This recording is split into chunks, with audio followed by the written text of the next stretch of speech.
Bapak Ibu Saudara, hari ini kita akan belajar 5 belenggu.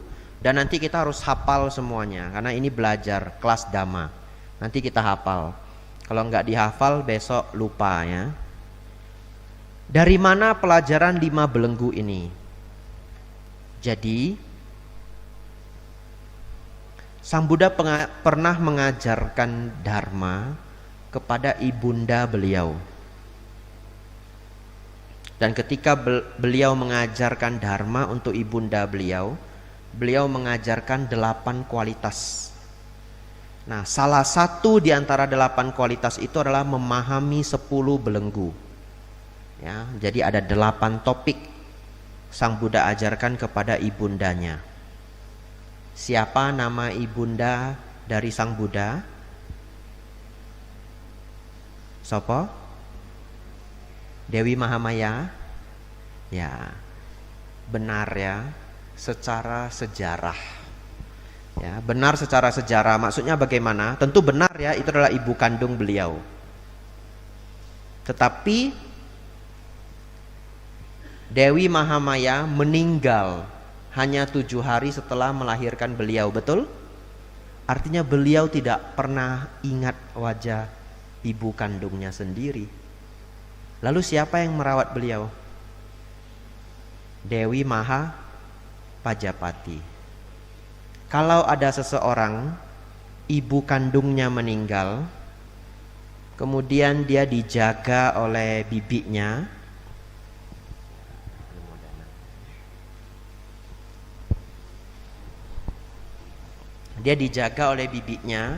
tapi bibinya dalam sejarah juga menikah dengan raja ya. Itu adalah kebiasaan zaman dulu ya. Kalau raja mengambil istri, keluarga itu ada 2 putri, 3 putri, kadang dinikahi semua.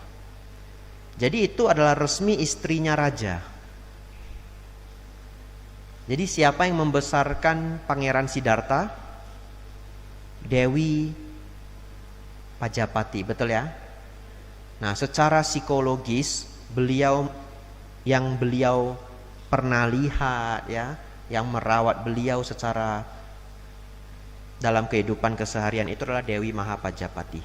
Nah, beliau mengajarkan 8 kualitas, salah satunya adalah 10 belenggu. Tapi kenapa judulnya cuma 5, Bante? Ya, nanti kita bahas ya, kenapa cuma 5. Baik, sebelum saya masuk supaya semangat lagi, saya punya pertanyaan. Kuis tidak berhadiah ya. Saya enggak bawa hadiah ya.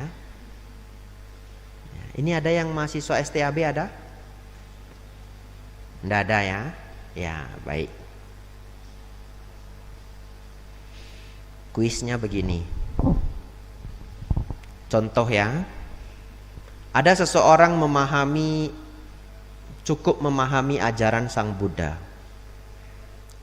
Tentu dia pernah belajar apa yang namanya hukum karma, hukum kama wipaka.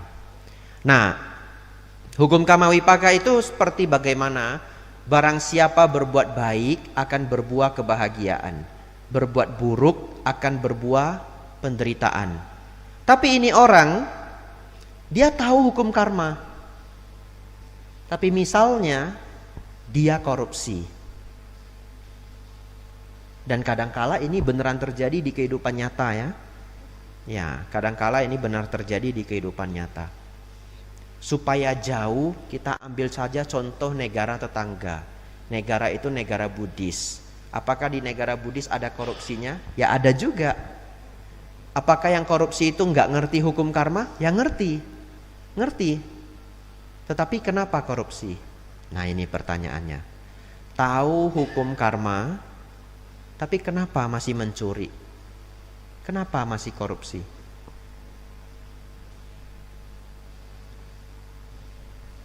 Bapak Ibu pernah ketemu orang yang harusnya dia tahu hukum karma. Harusnya dia tahu hukum karma. Dia berkecimpung dengan dharma. Misalkan seperti itu ya. Tapi misalkan ngebohongi uang sumbangan. Ini contoh saja ya. Contoh saja. Nah, kenapa itu terjadi.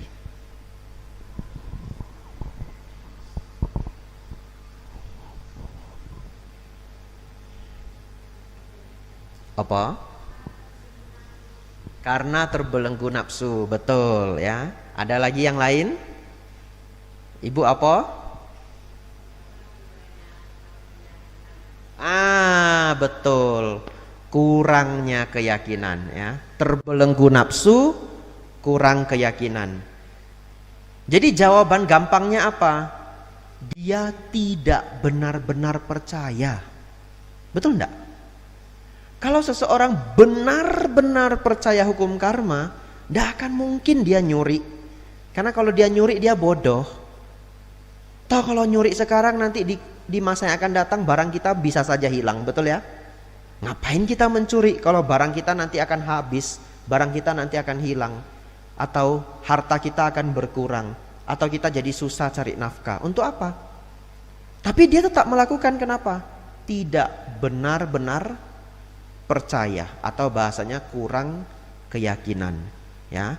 Didorong oleh nafsu, tetapi poin terpentingnya tidak benar-benar percaya. Baik, masuk ke 5 belenggu ya.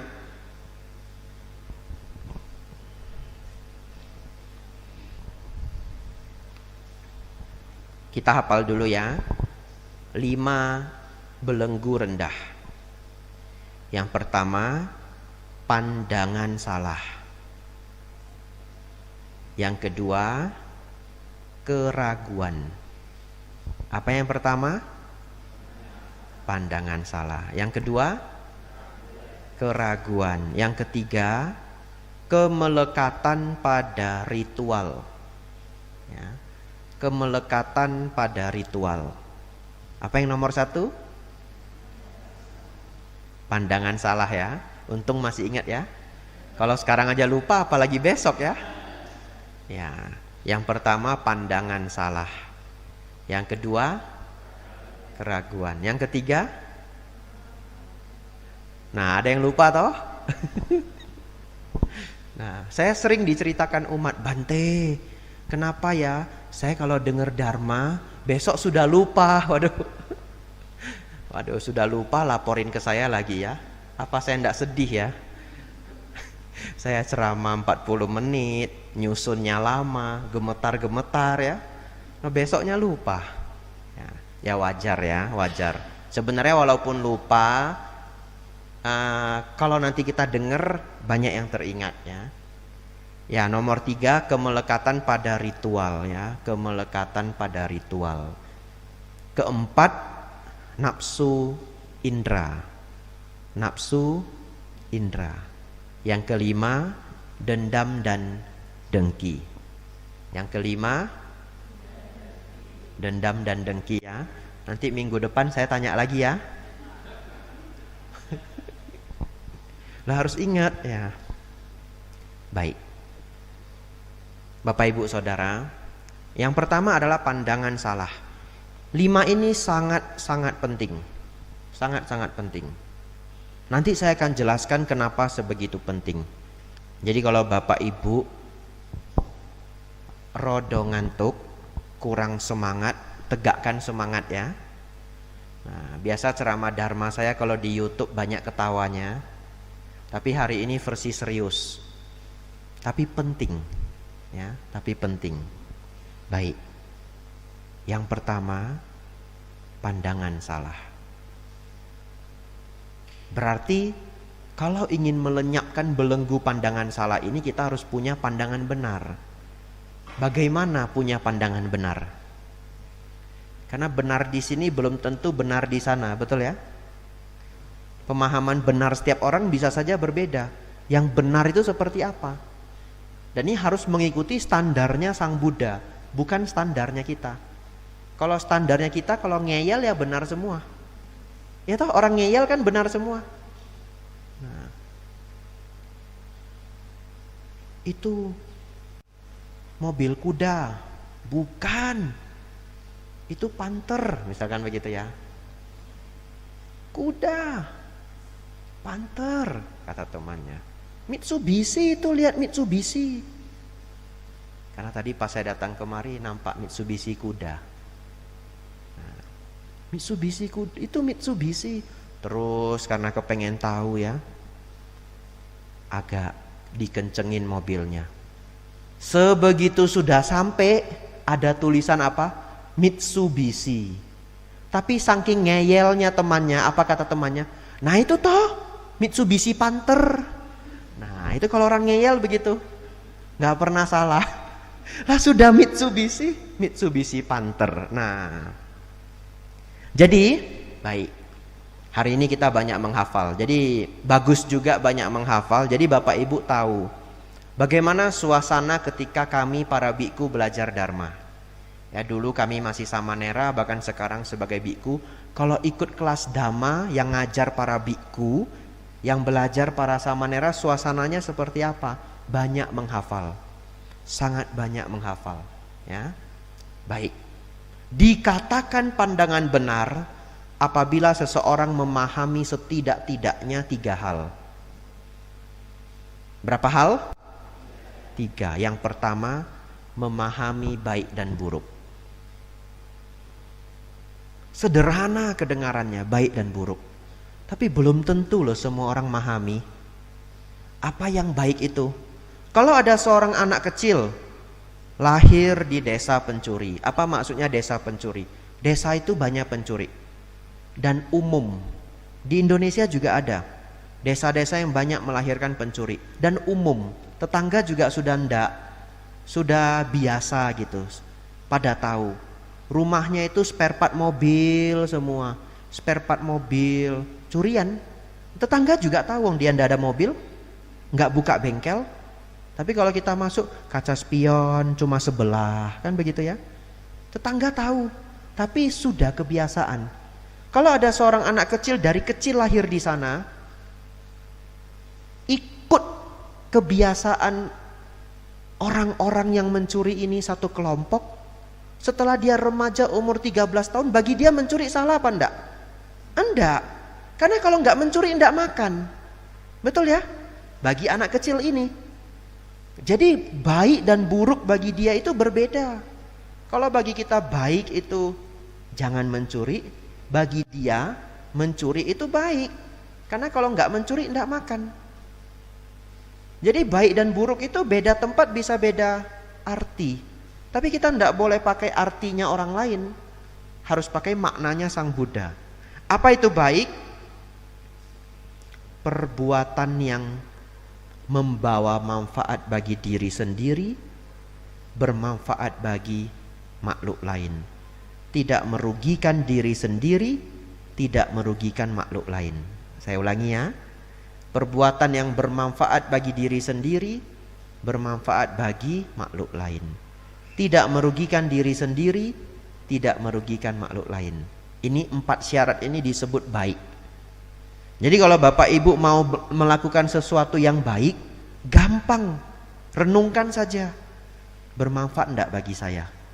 Bermanfaat enggak bagi dia? Merugikan saya enggak? Merugikan dia enggak? 4 syarat ini dikatakan baik. Kita taruh contoh ya, berdana.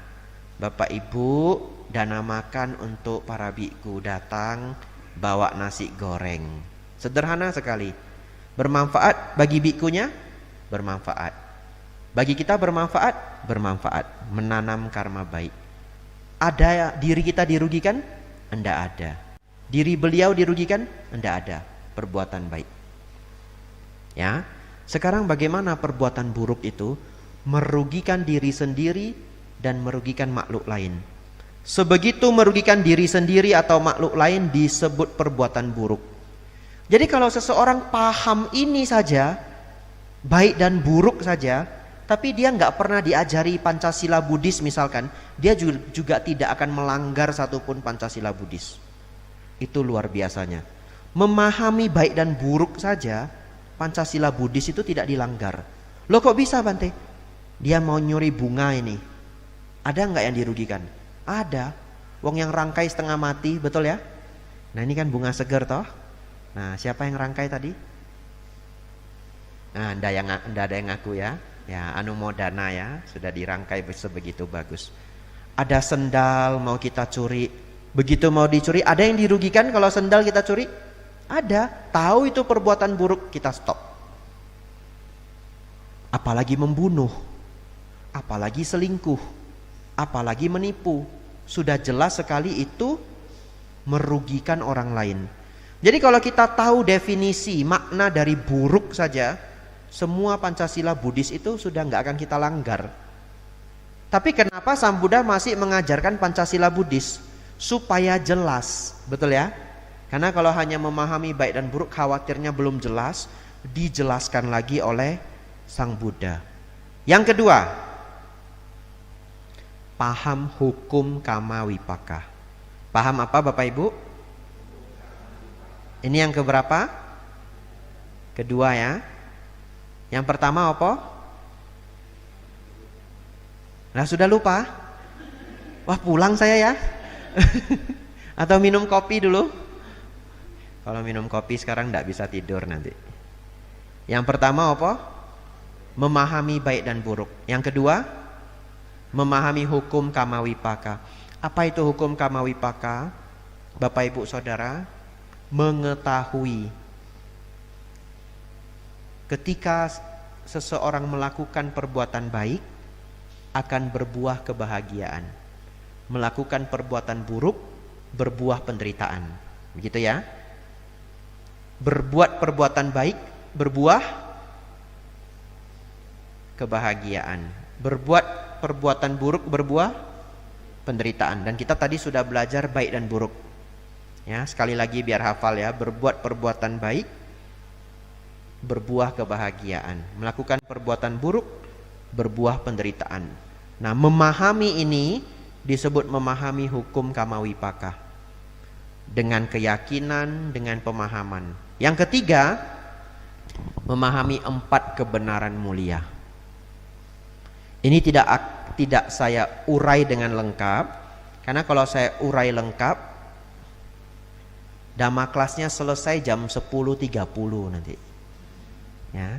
Jadi nanti kalau belum jelas silahkan ya, ingin belajar masuk ke YouTube, tulis saja 4 kebenaran mulia atau 4 kebenaran Arya. Pasti banyak dibahas oleh para biku. Kalau saya tidak keliru ada video Bante Santacito juga. Saya dengar kalau puja bakti di sini tidak ada bantenya, ini ya nonton Dhamma Desana bareng-bareng. Ya, nanti kalau 4 kebenaran mulia belum dipahami, nanti diputar minggu-minggu selanjutnya ya. Tapi 4 kebenaran itu apa? Yang pertama ada duka. Yang kedua sebab-sebab duka. Yang ketiga lenyapnya duka. Yang keempat jalan menuju lenyapnya duka. Kenapa Sang Buddha ngajar ada duka? Lah kenapa ngajar ada duka? Karena banyak sekali orang tidak bisa memahami bahwa kehidupan kita itu ada duka. Buktinya kalau ada bencana atau hal yang tidak menyenangkan terjadi pada kita, sulit kita menerima. Betul ya? Padahal kita tahu bahwa di dalam hidup ini ada duka. Tapi kalau kita sudah bisa memahami dengan kebenaran, ya duka itu ada. Ketika muncul duka, harusnya batin kita tidak terguncang ya. Namun tentu sulit. Jadi memahami ada duka itu untuk belajar menerima. Dan belajar juga kebenaran yang terjadi dalam kehidupan kita. Ada duka, ada sebab duka. Yang paling penting ini sebab duka. Apa sebab duka Bapak Ibu Saudara? Tanha, nafsu indria. Nafsu keinginan ya. Nafsu keinginan, tidak hanya sebatas nafsu indria. Jadi tanha itu ada 3. Jadi kita artikan saja nafsu keinginan. Yang ketiga, ada keadaan lenyapnya duka. Duka itu benar-benar bisa dilenyapkan. Dan kalau lenyap disebut sebagai pencapaian nibbana. Yang keempat, jalan menuju lenyapnya duka, yaitu 4 kebenaran mulia. Capek toh belajar Dharma? Enggak apa-apa ya, semangat ya. Baik.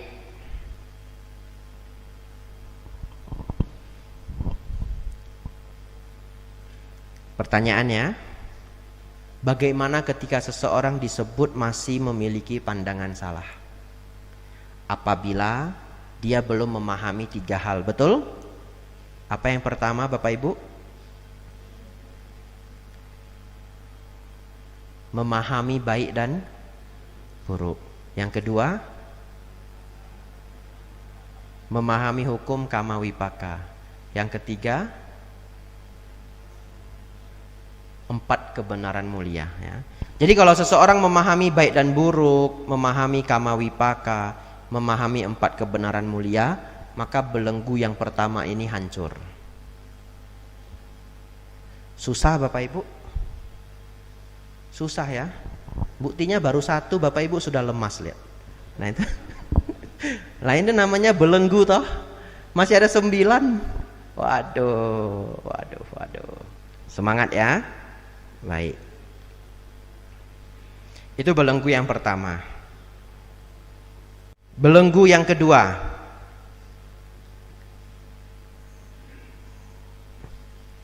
Jadi menariknya begini ya. Kadangkala sebenarnya kalau mengajar Dhamma kelas itu nyamannya itu dengan whiteboard, dengan papan tulis. Tapi jarang kalau hadir tanpa persiapan, walaupun itu ada whiteboard sebenarnya ya. Nah, tapi cukup jarang. Dhamma kelas kebanyakan langsung secara lisan seperti ini. Tapi ada baiknya. Tahu Bapak Ibu apa baiknya? Karena dulu Sang Buddha mengajar juga tanpa buku. Karena di zaman Sang Buddha itu belum ada penulisan Tipitaka. Jadi semuanya dihafal. Kapan Tripitaka itu pertama kali ditulis? Ada yang tahu? Ini kuis tidak berhadiah. Kapan Tripitaka pertama kali ditulis? Berapa tahun setelah Sang Buddha Mahaparinibbana? Setahun? 2 tahun? 7 tahun? 10 tahun?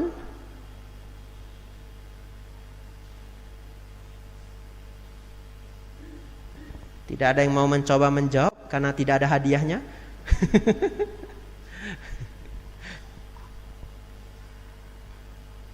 500 tahun. Lama ya. Nah, ada yang benar mungkin ya, jawabnya di hati ya. 500 tahun Bapak Ibu Saudara. Jadi selama 500 tahun ajaran Sang Buddha tidak dicatat.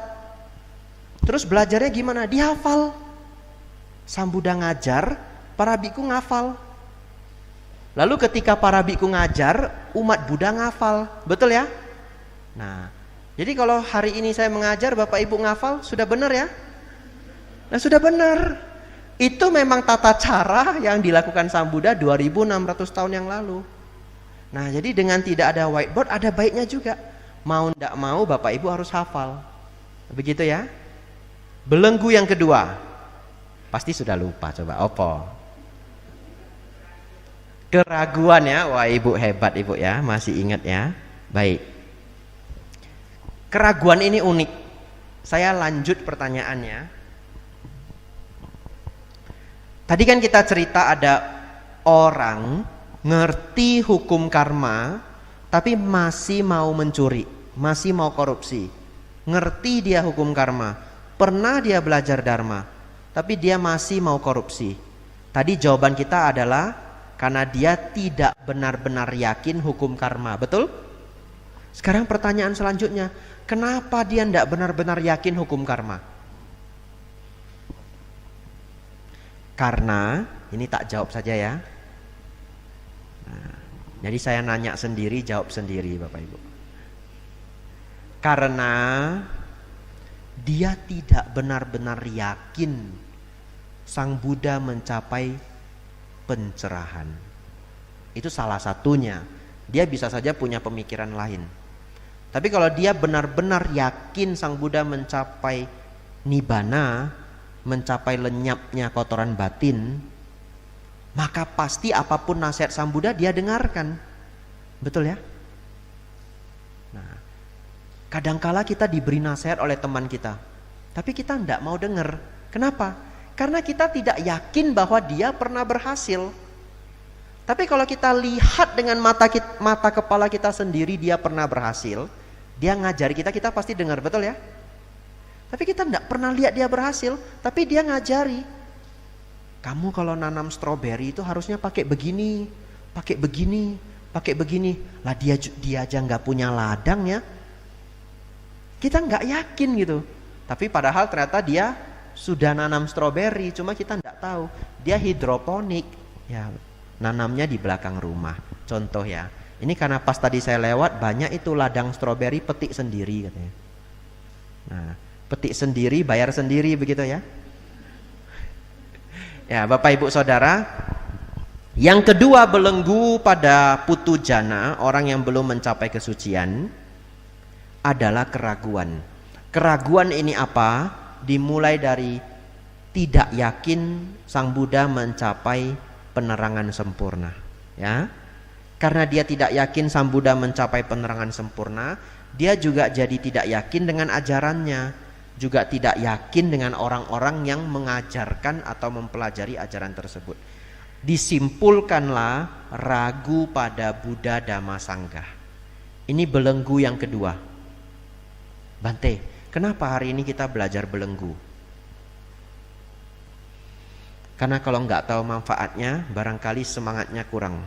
Karena Bapak Ibu pernah mendengar kata kesucian dalam ajaran Buddha? Pernah ya? Dan Bapak Ibu tahu bahwa semua orang bisa mencapai kesucian apabila diperjuangkan, tidak hanya para biku, juga umat perumah tangga. Zaman Sang Buddha banyak umat perumah tangga mencapai kesucian. Dan Bapak Ibu Saudara, itu adalah target Bapak Ibu. Jadi target Bapak Ibu serendah-rendahnya itu mencapai Sotapanna. Ya, ini benar. Hanya kalau umat Buddha itu kurang semangat. Harusnya yang seperti ini harus disemangati. Semangat berjuang untuk mencapai Sotapanna. Karena kenapa? Karena itu adalah pencapaian kesucian paling rendah dalam ajaran Sang Buddha. Dan kalau Bapak Ibu belajar Dharma sampai mencapai Sotapanna, maka satu kehidupan ini tidak sia-sia, ya. Dan Sotapanna itu benar-benar bisa dicapai. Bagaimana mencapainya, Bante? Dengan melenyapkan 3 belenggu yang pertama. Ya, melenyapkan apa? 3 belenggu yang pertama. Belenggu semua ada berapa? Ada 10 ya. Lenyap 3 yang pertama ini Sang Buddha katakan sebagai penakluk arus atau sebagai Sotapanna. Ini bukan kata-kata saya, kata-kata Sang Buddha. Majjhima Nikaya 118. Karena ini direkam, kadangkala ada yang ingin melihat. Zaman sekarang gampang, pergi ke Google, MN spasi 118 enter, nanti keluar Sutta nomor 118. Di sana Sang Buddha mengungkapkan ketika 3 belenggu yang pertama hancur, seseorang mencapai Sotapanna. Setidak-tidaknya Bapak Ibu Saudara hari ini harus paham belenggu itu apa. Betul ya? Kalau belenggu saja tidak diketahui, bagaimana dihancurkan? Nah, karena kita sudah belajar 2 ya, berarti nambah 1 lagi, mudah-mudahan bisa mencapai Sotapanna kalau diperjuangkan, kan begitu ya? Tadi yang nomor 2 apa? Keraguan. Nomor 3 apa? Apa? Wah, kemelekatan pada ritual ya. Banyak yang sudah lupa ya. Waduh, belum 1 jam Bapak Ibu. Tenang, selesai pelajaran kita nanti hafal semua. Ya, pasti hafal ya. Ya, bulan depan lupa ya. Saya datang lagi nanti kalau lupa. Belenggu yang ketiga, kemelekatan pada upacara dan ritual. Ini terkenal ya, namanya Silabata Paramasa. Ada yang pernah mendengar? Belum ya, ada yang sudah, ada yang belum ya. Silabata Paramasa. Silabata Paramasa. Nah, apa yang dimaksud melekat pada ritual dan upacara. Salah satunya adalah dalam ajaran Sang Buddha, misalkan Bapak Ibu diajak untuk ikut satu upacara, lalu dilakukanlah upacara beragam macam rupa. Ya, saya dulu juga pernah ikut upacara. Jadi dalam upacara yang saya jalani, ada gurunya dari luar negeri datangkan, kusyuk sekali. Yang hadir jumlahnya sekitar seperti ini juga. Ya. Kemudian gurunya itu memutar-mutar api lilin, masukkan ke kepala saya. Gitu ya. Nah, katanya saya sudah mencapai nibbana, Bapak Ibu. Beneran.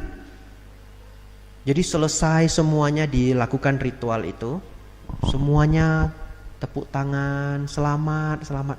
Kenapa selamat katanya? Kamu sudah mencapai nibbana. Tapi saya mikir-mikir, lah kok nggak ada bedanya? Apa bedanya ini sebelum dan sesudah? Nggak ada bedanya. Tapi semuanya pada meriah begitu. Selamat, selamat. Saya senang juga ya dikasih selamat ya. Wah, sudah nibbana. Terus saya pulang rumah. Wah, saya sudah nibbana. Oh, nibbana seperti ini. Untung ya. Untung hari ini saya paham kalau itu tidak benar gitu. Sesuai Tripitaka, yang namanya nibbana itu harus lenyap kemarahan, nafsu, dan kebodohan batin, ego. Berarti kalau ada seseorang yang mengatakan Anda sudah nibbana, gampang. Berarti setelah itu Anda sudah nggak bisa marah. Gampang toh? Tiba-tiba minggu depannya marah. Oh, batal nibbananya ya. Yang di sini semua masih pada bisa marah? Mana tahu ada yang sudah mencapai nibbana ya? Ya barangkali ya. Masih ya? Ya nanti dikurangi ya. Nanti nomor 5, tenang ya. Nanti diceramahin. Bapak Ibu Saudara, lalu setelah itu saya paham, oh tidak ada ritual dan upacara yang bisa menjamin kita mencapai kesucian. Kesucian itu dipraktekkan dan dilatih, ya, dipraktekkan dan dilatih. Pertanyaan, tadi semuanya masih bisa marah toh? Masih ya? Wah, Bapak langsung semangat menjawab ya. Masih gitu. Jadi kalau Bapak nanti di rumah marah harus maklum, maksudnya begitu ya. Jangan ya. Marahnya nanti dikurangi. Bapak Ibu Saudara, coba renungkan. Kita memiliki kemarahan. Kemudian ada seseorang, atau pertanyaan saya, bisa enggak kita minta seseorang, kita bayari duit 50 juta, minta dia buat upacara sedemikian rupa mau bagaimana terserah, kemudian kemarahan kita bisa lenyap. Ada upacara seperti itu? Tidak ada ya. Kalau ada, wah saya mau ikut juga. Nggak ada. Yang ada dikibuli ya. Nah, dan dia hilang dia.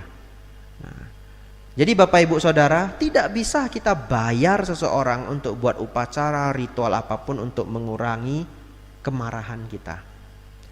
Kemarahan kita hanya bisa dikurangi dengan latihan, praktek sila, praktek berdana, mendengarkan dharma dan bermeditasi. Tambahan. Bisa enggak Bapak Ibu Saudara bayar orang 100 juta, lalu setelah itu dibuatkan upacara dan ritual, lantas kemudian keserakahan kita sirna. Bisa? Enggak bisa. Itulah pemahaman Silabbata Paramasa. Ya. Tidak ada ritual dan upacara apapun yang dapat menyucikan diri. Oleh karena itu Bapak Ibu Saudara, bagaimana cara seseorang jika dia ingin lahir di alam surga? Caranya bagaimana? Dia harus punya kualitas-kualitas surgawi, punya karma baik yang cukup untuk terlahir di alam surga, dan punya dosa loba moha yang tidak terlalu tinggi. Ngerti maksudnya ya? Dosa kemarahan, loba keserakahan, moha kebodohan batin. Semakin tinggi dosa loba mohanya, dia akan terlahir di alam yang semakin rendah. Ya, semakin rendah dosa loba mohanya, dia akan mulai terlahir di alam yang lebih tinggi. Oleh karena itu kalau seseorang ingin lahir di alam surga, dia harus latihan mengurangi kemarahan, mengurangi keserakahan, mengurangi kesombongan, senang berbuat baik, mengurangi kemelekatan. Dia akan lahir di alam surga karena kualitas.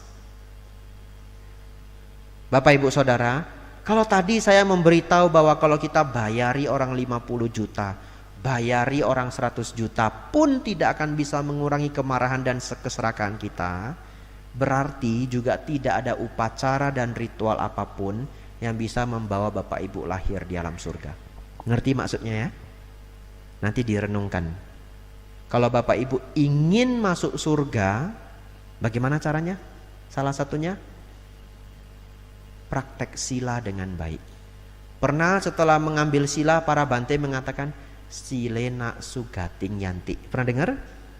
Itu artinya apa? Dengan merawat sila, Bapak Ibu akan mencapai alam surga. Ya. Jadi Bapak Ibu Saudara, rawatlah sila dengan baik, tidak perlu khawatir nanti secara alamiahnya mereka yang merawat sila dengan baik akan terlahir di alam surga. Itu belenggu yang ketiga ya. 2 lagi ya. Setelah itu kita masuk tanya jawab. Silahkan Bapak Ibu bertanya. Belenggu yang keempat adalah nafsu indria. Ini singkat saja. Tadi kalau belenggu 1, 2, 3 dikatakan oleh Sang Buddha hancur, seseorang mencapai kesucian tingkat pertama ya. Kalau 3 ini hancur dan dia sanggup mengikis dosa loba moha, mengikis kemarahan, keserakahan dan juga kebodohan batin, maka dia akan mencapai kesucian tingkat kedua yang disebut dengan sakadagami. Tapi kalau dia bisa melenyapkan 5 belenggu, dia mencapai tingkat kesucian ketiga, yaitu anagami. Tingkat kesucian itu ada 4. Yang keempat adalah arahat ya. Sotapana, sakadagami, anagami, arahat. Apa? Sotapana, sakadagami, anagami, arahat ya. Sekali lagi ya. Sotapana, sakadagami, anagami, arahat. Bulan depan masih ingat? Masih ya? Wah, luar biasa ya. Nah, Bapak Ibu Saudara, ini saya baru pulang setahun. Saya 4 tahun di Thailand ya. Dan selama di Thailand belajar setengah mati Bapak Ibu. Karena kita hidup di negara orang. Pertama kali saya datang ke sana, saya datang itu bulan 5 sebelum Waisak. Begitu masuk Waisak, tidak lama kemudian masuk masa wasa. Tahu masa wasa? Masa biku berdiam 3 bulan ya. Selama masa wasa itu di wihara di Thailand namanya Wat Bowen ada kelas dhamma. Dan saya harus ikut. Jadi bulan 7, 8, 9 ya, 7 pertengahan sampai bulan 10 awal, totalnya pas 3 bulan, saya wajib mengikuti kelas dhamma. Tapi Bapak Ibu Saudara, satu kata pun tidak ngerti gurunya ngajar apa. Betul ya? Karena saya baru datang. Jadi gurunya mengajar. Di depan ada gurunya mengajar seperti ini, duduk buka buku. เราทั้งหลายวันนี้เราเรียนอริยสัจ4นะครับเปิดหนังสือก่อน Bapak Ibu paham? Kayak begitulah saya ya. Selama 3 bulan ya. วันนี้เราเรียน10 อย่างที่พระพุทธเจ้าอธิบายเพื่อเราทั้งหลายสามารถได้เป็นมนุษย์ที่ดีขึ้น. Ngerti? Nah, seperti itu selama 3 bulan Bapak Ibu. Tapi lucunya Bapak Ibu, karena kita baru tiba, biarpun tidak ngerti, semangat seperti ini, tegak badannya. Dan selama guru mengajar itu tidak kalau ngantuk ditahan-tahan, tegak seperti ini. Sampai satu hari gurunya penasaran. Saya sebegitu tegak mendengar, memandang mata beliau begitu ya. Ini anak sebenarnya ngerti apa enggak ya? Karena gurunya melihat, loh ini kok orang Indonesia baru tiba, dengerin saya sebegitu serius. Lalu ditanyakan, dia ngerti enggak saya bicara apa? Ada yang bisa bahasa Inggris, nanya saya, do you understand what the teacher taught? No, I don't understand, dia bilang. No, not understand. Lalu disampaikan ke gurunya, kau mai kau cai kap acan gitu. Dia nggak ngerti Bante. Lalu gurunya bilang apa? Lihat, kalian harus meniru Bante Indonesia ini. Biarpun dia tidak ngerti, dia yang paling semangat di kelas ini, katanya begitu ya. Bagaimana tidak semangat ya, baru tiba di negeri orang Bapak Ibu. Nah, belajar semangat 45 begini. Nah, jadi kalau Bapak Ibu kapan nanti ikut Dhamma kelas ngantuk, ingat semangat saya ya. Nah, Bante Abhijato itu loh, enggak ngerti saja semangat, kita yang ngerti mesti lebih semangat ya. Bapak Ibu tegak begini. Nah, biarpun ngantuk ditahan. Nah, Bapak Ibu Saudara, ketika saya di sana, karena pagi, siang, sore belajar tidak paham sedikit pun, akhirnya saya bertekad, saya harus bisa bahasa Thai secepat mungkin. Kalau enggak, saya datang ke sini itu enggak ada gunanya. Karena saya ketemu guru sehebat apapun, saya enggak bisa dapat ilmunya, betul ya? Karena gurunya ngajar semuanya dalam bahasa Thai. Saya bertekad, mesti bisa secepat-cepatnya. Sejak itu saya mulai menghafal Bapak Ibu. Nah, pintu bahasa Thainya praktu. Apa pintu Bapak Ibu? Praktu ya. Nah, kunci bahasa Thainya kunce. Apa kunci? Gampang ya Bante ya? Oh iya gampang. Nah, pergi sana ambil kunci, bukakan pintu. Au kunce maแล้วไปเปิดประตูไปgitu. Apa Bapak Ibu? Cuma kedengaran kunci sama praktu ya. Cara belajarnya gimana Bante? Caranya dihafal sebiji demi sebiji. Sebiji demi sebiji. Dinding, kampeng, kampeng. Ini, lalu saya begini. Kampeng, kampeng, kampeng. Iya, 10 menit Bapak Ibu. Kampeng, kampeng, kampeng, kampeng, kampeng. Sudah hafal.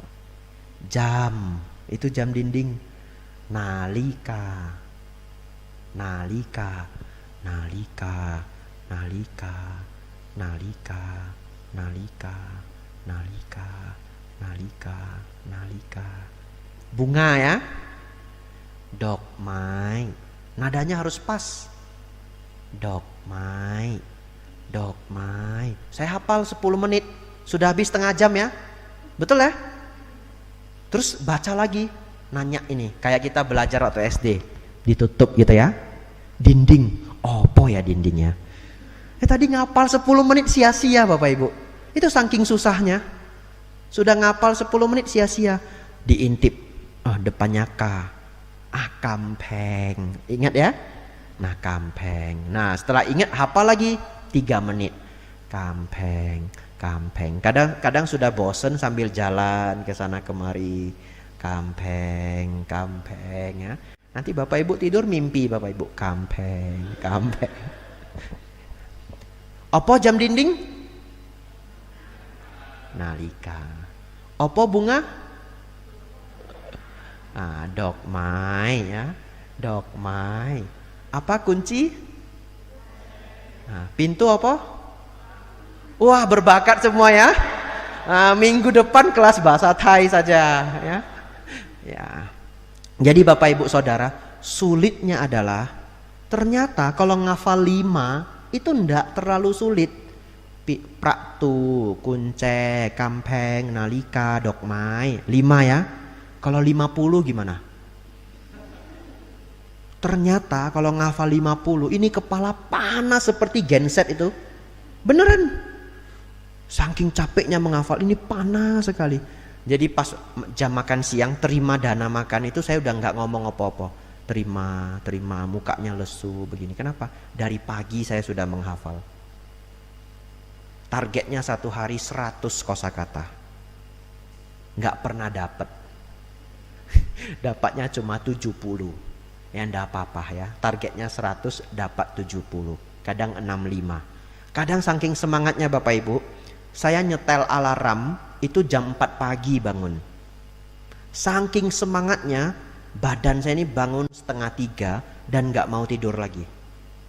Begitu kebangun 2:30, seger, badan ini udah seger. Saya lihat, apa itu? Nalika ya. Paidu nalika, du itu melihat, du nalika. Du nalika jam 2:30. Ini saking pengennya belajar ya. Terus saya mulai menghafal. Dari pagi sampai malam jam 10. Tentu banyak kegiatan ya, pindah patah, makan siang, bersih-bersih. Sambil bersih-bersih Bapak Ibu Saudara, sambil nyapu. Kampeng. Ya, sambil nyapu saya bawa kertas, nanti dicatat gitu. Nah, itu perjuangan saya. Akhirnya setelah 6 bulan mulai bisa ngobrol sama orang Thai. Tahun depannya saya ikut lagi kelas yang sama dan sudah bisa paham 90%. Senangnya minta ampun. Dan duduk sama teman yang bisa bahasa Inggris. Jadi kalau ketemu kosakata yang kita tidak tahu, cepet-cepet nanya ya. Nah, contoh ketemu kata tawon ya, langsung tanya, tawon plewa arai artinya apa? Nanti dia bilang, dia jelaskan, tawon itu abadi ya. Nah, tawon. Tak ajari yang gampang dah ya, dari tadi yang susah-susah ya. Kalau nanti Bapak Ibu ke Thailand, hafal ini, kamar mandi, supaya bisa pinjam toilet. Betul toh? Nah, apa kamar mandi? Hong nam. Hong nam. Jadi Bapak Ibu Saudara, memang orang Thai kalau ngomong itu melambai-lambai. Nah, melambai-lambai. Hong nam itu artinya toilet. Nah, kalau orang Thai menyapa, mereka menyapa dengan sawaddi. Kalau yang perempuan sawadika. Kalau laki-laki sawaddikrap. Nah, itu menjadi perbedaan. Yang beda cuma 2 itu. Sisanya sama semua. Hanya ka dan krap saja. Jadi kalau perempuan mau menyapa sawadika. Kalau laki-laki sawaddikrap. Ini terakhir. Setelah itu kita lanjut belajar ya. Ini terakhir. Tidak terlalu lama. Kalau enggak nanti belenggunya enggak habis-habis, lihat. Masih banyak belenggu kita ya. Terakhir.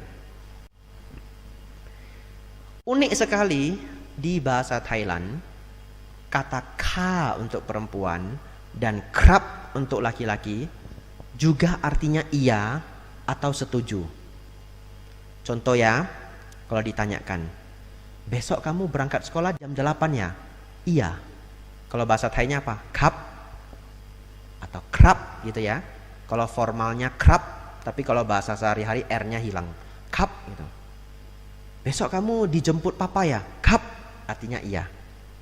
Setuju juga kap, iya juga kap. Tapi satu lagi fungsinya. Kalau ngobrol sama orang, kita masih mendengarkan, kita juga bilang kap. Kap itu artinya saya dengerin gitu. Tapi bukan artinya setuju gitu. Atau kalau perempuan ka gitu. Misalkan ya, tadi pagi loh saya ke pasar, ketemu Ibu Tina, kap gitu. Kap, saya dengerin gitu. Jadi kap punya 3 fungsi. Satu lagi, tadi saya sudah ngajari sawadika, sawadikap. Sawaddi ini juga fungsinya luar biasa. Selamat pagi, selamat siang, selamat sore, selamat tinggal, kata yang sama. Sawaddi, ya, selamat pagi, sawadikap, selamat siang, sawadikap gitu. Nah, apa fungsinya saya jelaskan ini? Bapak Ibu sudah bisa bahasa Thai setelah ini. Beneran? Kalau ketemu orang Thai, Dia mau ngomong apa saja kita nggak ngerti, kap aja. Iya, kap. Kau aja malah nah, temai hena. Kau pengen mai ru, kap. Sudah selesai dia ngomong, sawat di kap. Nah, setelah itu Bapak Ibu pergi. Setiap hari seperti itu, dia akan berpikir Bapak Ibu sudah jago. Ini kisah nyata, ada seorang Bante senior. Saya tidak boleh sebut namanya ya, tapi Bante senior Sangga Theravada Indonesia. Satu ketika beliau naik bus. Kalau biku naik bus nggak usah bayar, kecuali busnya ber-AC. Kalau busnya ber-AC 20 baht, 8.000 rupiah. Ya, tapi kalau tidak ber-AC ada kursi khusus biku gratis. Jadi Bantenya naik ke bus. Tidak lama kemudian ada biku lain juga datang duduk di sebelah beliau. Nah, Bantenya orang Indonesia toh, nggak bisa bahasa Thai. Lalu ini Bante sepuh, sudah tua, ngajak ngobrol karena dia pikir oh ada Bante lain, diajak ngobrol. Beliaunya ini nggak tahu itu Bante sepuhnya ngomong apa, nggak tahu. Sepanjang jalan kap. Perjalanannya setengah jam. Kap. Bantenya senang sekali didengerin. Kalau orang ngomong didengerin senang toh? Senang sekali. Nah, sampai ketika beliaunya sudah turun, beliaunya bilang, "Khop kun kap," artinya terima kasih gitu. Nah, beliaunya juga jawab, "Kap," gitu ya. Nah, itu Bapak Ibu sudah bisa bahasa Thai lainnya. Kalau ada orang Thailand datang ke Magadama, apapun yang dia ucapkan Bapak Ibu jawab. Nah, kalau perempuan ka gitu aja ya. Nah, ternyata yang dia bilang, "Ini bunga saya ambil ya, ka. Kursi saya ambil ya, ka," gitu ya. "Mobil tak ambil ya, kap," gitu. Nah, diambil semua ya. Ya, Bapak Ibu sudah semangat lagi. Kita lanjut ya. Belenggu yang keempat, nafsu indria. Ini singkat saja. Nafsu indria itu dalam badan jasmani kita dan juga batin totalnya 6. Kalau kita belajar biologi hanya 5, dalam dharma 6. Apa 6 itu? 5 yang di biologi tambah 1 adalah batin ya. Jadi nafsu indria itu bisa muncul dari mata melihat ya, nafsu dari mata melihat, nafsu dari pendengaran, nafsu dari pengecapan ya, nafsu dari sentuhan. Apalagi indera satu lagi? Nah, penciuman ya, nafsu dari penciuman. Satu lagi nafsu dari pikiran. Kalau melihat, maunya melihat yang bagus-bagus saja. Kalau mendengarkan yang bagus-bagus saja. Nah, di situ muncul nafsu. Nafsu bisa muncul dari 6 saluran. Sang Buddha mengibaratkan nafsu ini seperti 6 ekor binatang. Belenggu ini saya hanya bahas dari 6 perumpamaan ini. Bapak Ibu dengar baik-baik ya. Setelah itu kita lanjut ke belenggu terakhir dari pembahasan hari ini. Sang Buddha mengibaratkan 6 pintu indera kita yang terseret oleh nafsu seperti halnya 6 ekor binatang yang saling terikat. Jadi Bapak Ibu bayangkan, Bapak Ibu cari 6 ekor binatang, terus Bapak Ibu ikat ke 6-6-nya bersamaan. Apa saja 6 binatang itu? Buaya, elang, ular, monyet, serigala, anjing hutan. Coba nanti Bapak Ibu nangkap 6 ini, tapi tidak usah dah ya. Ya, ada buaya ya. Gimana nangkap buaya ya? Misalkan seseorang nangkap 6 binatang ini, apa tadi 6-nya? Buaya, ular, elang, monyet, serigala, anjing hutan ya. Nah, tangkap 6 ini, diikat talinya semua saling menyambung. Begitu Bapak Ibu lepas talinya, apa yang terjadi? Setiap hewan ini akan kabur ke rumahnya, betul ya? Karena dia ketakutan. Ular mau masuk ke lubang, buaya mau lari ke rawa, elang mau terbang, monyet mau manjat pohon, serigala mau pulang ke gunung, anjing hutan mau masuk ke hutan. Ke-6 hewan ini akan menarik ke 6 arah yang berbeda. Lalu apa yang terjadi? Yang kuat akan menarik yang lemah sampai dia kelelahan. Karena sekuat apapun dia harus melawan kekuatan dari 5 binatang lainnya, betul ya? Setelah dia lemah, setelah dia capek, bagaimana? Dia akan terseret oleh binatang kuat lainnya. Jadi 6 ini nggak kemana-mana, kesini saja, nggak berhasil kabur. Kenapa? Karena ke-6 binatang ini mau ke tempat yang berbeda. Seperti itulah nafsu indria. Bapak ibu kepengen makan, dari jam 4 sore sudah lapar, kepengen nanti malam mau makan ini, mau makan itu, nafsu makan muncul, nafsu dari pengecapan. Sebegitu sudah makan banyak bagaimana? Masih mau? Sudah ndak mau, ganti, mau nonton film. Nah, pindah ke mata. Nanti nonton film kebanyakan bosen ya. Maunya apa? Yang lain lagi, yang lain lagi, yang lain lagi, silih berganti. Itulah uniknya nafsu indria. Yang pertama membawa ketagihan, yang kedua silih berganti. Kalau Bapak Ibu punya musik favorit, lagu favorit, kadang-kadang didengerin satu lagu berulang-ulang, bosen toh? Bosen. Seperti itulah nafsu indria. 6 saling menarik, tidak pernah berhenti. Bagaimana menghentikan nafsu indria ini? Caranya adalah ikat ke-6 tali itu di sebuah tiang. Sekarang ke-6 binatang itu terikat di tiang dan mereka juga tetap ingin kabur. Sekuat apapun mereka menarik, tidak bisa bergerak. Karena tiang itu sekarang tali itu diikatkan di tiang. Akhirnya ke-6 binatang itu akan capek. Saking capeknya mereka akhirnya beristirahat. Akhirnya ke-6 binatang itu berdiam diri, beristirahat karena kelelahan. Tiang ini adalah perumpamaan Sang Buddha, yaitu samadhi ya, atau ketenangan yang muncul dari meditasi. Jadi nafsu ini, belenggu yang keempat, memang sangat sulit untuk ditaklukkan. Makanya bahkan seorang Sotapana dan Sakadagami itu belum sanggup melenyapkan belenggu yang keempat ini. Cuma melemahkan, tapi belum lenyap. Yang lenyap itu seorang Anagami dan Arahat ya, karena sulit. Tapi bagaimana salah satu caranya? Dengan bermeditasi. Bapak Ibu Saudara, bagaimana Bapak Ibu melatih agar nafsu indria itu berkurang? Kalau ada kesempatan, praktek atasila ya. Walaupun sebulan 2 kali, sebulan sekali, itu membantu mengurangi nafsu indria. Karena nafsu indria itu kalau terlalu tinggi, kita juga yang menderita.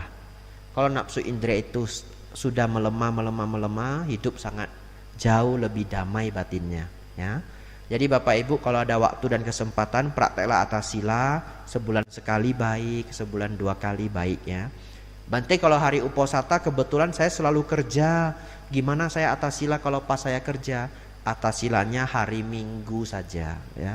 Tidak berketepatan hari atasila pun tidak apa-apa ya. Tidak berketepatan hari uposata pun tidak apa-apa. Karena apa? Lebih baik ada praktek daripada enggak, betul ya? Ya, kalau bisa pas hari uposata Bapak Ibu bisa praktek 8 sila, sangat baik. Tapi kalau tidak, ambillah hari Minggu ya, 2 minggu sekali atau barangkali setiap minggu. Terakhir,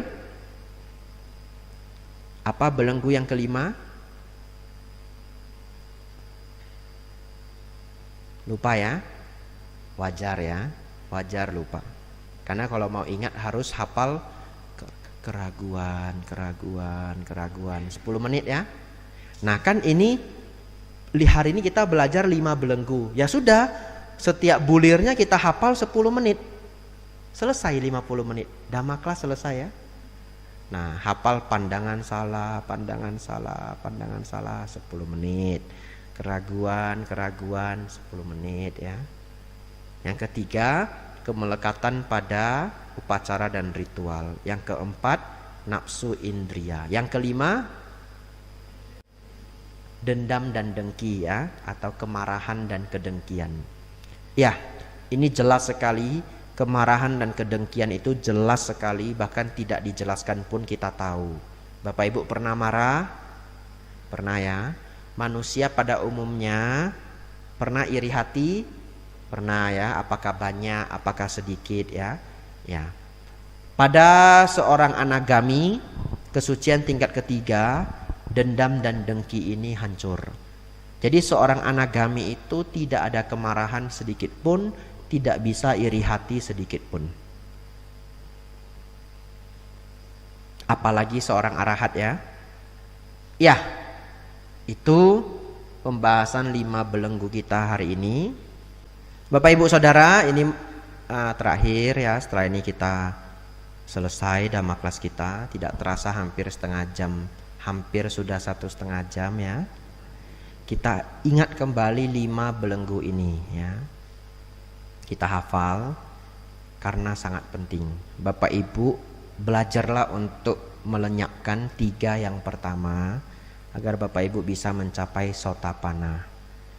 Lalu yang belenggu yang keempat dan kelima dipahami untuk dilemahkan.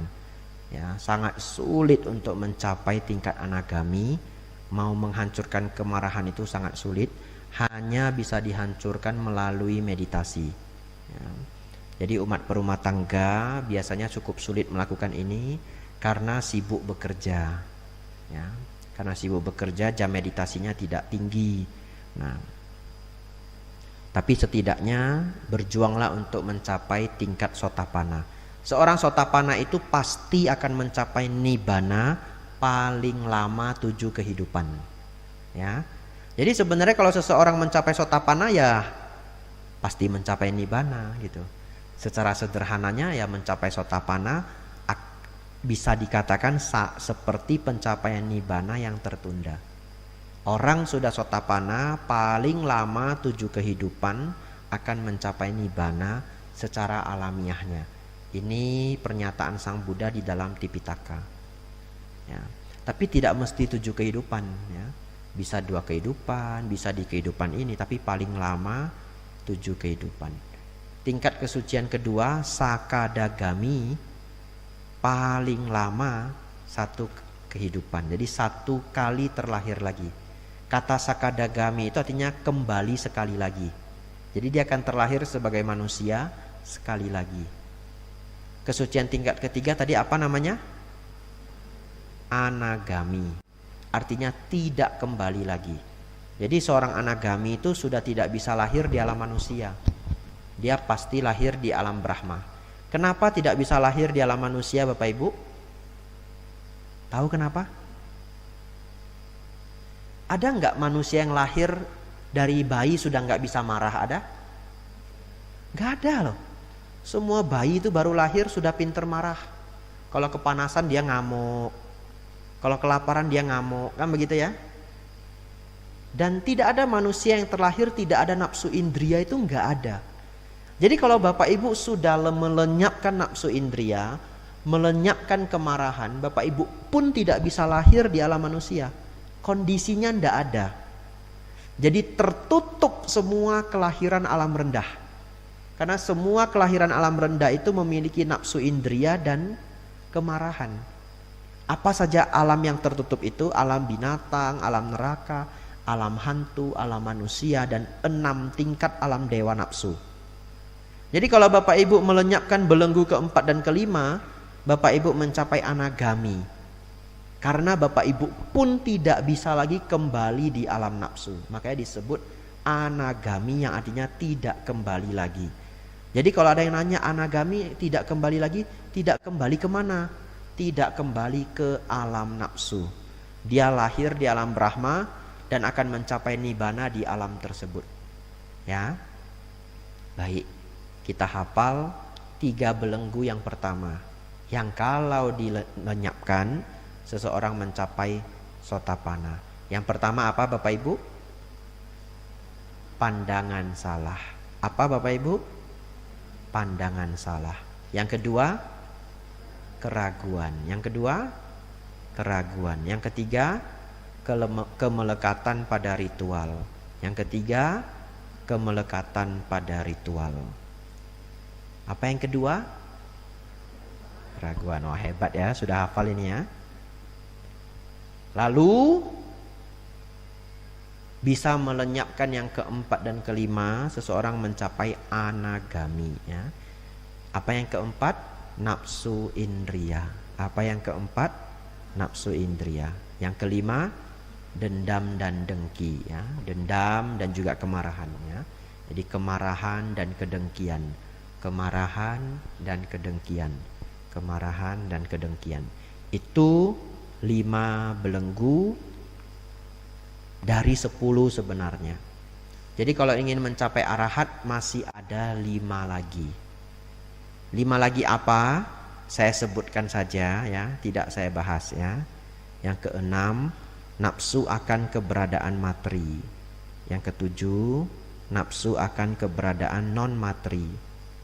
Yang kedelapan, nah ini Bapak Ibu akan terkejut ini kalau Bapak Ibu menyimak. Belenggu yang kedelapan itu kesombongan. Jadi bagi saya yang setelah membaca ini cukup terkejut. Ternyata sulit loh melenyapkan kesombongan.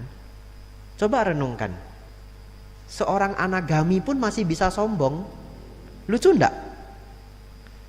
Kan anagami itu sudah melenyapkan 5 belenggu, betul ya?